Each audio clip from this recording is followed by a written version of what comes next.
Tusonga mbele mama Afrika, Afrika, Tusonga mbele mama Afrika, Afrika, Around young people very often associate them with violence, treating them more as a threat than anything else. In securitized responses to young people, hard security approaches that make young people more frightened of their governments than anyone else, and this is completely counterproductive. Peace education strives to create understanding and a common ground on strategies that benefit groups, individuals that are in conflict.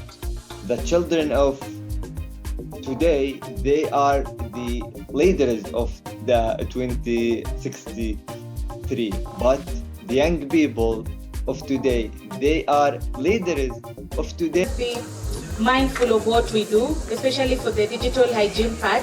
It's really important. Because most of the time when we look at the victims or people who are affected, we look at them as in form of numbers. We don't look at the potentials that they can bring into the conversation.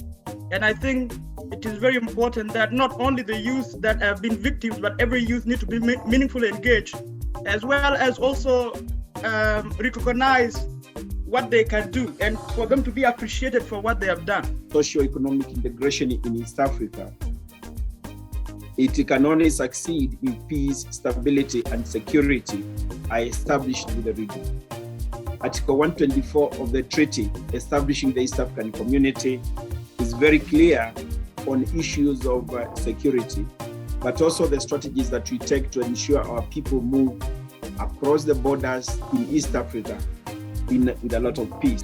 The need to change the narrative that young people are essentially perpetrators of violence and victims of violence.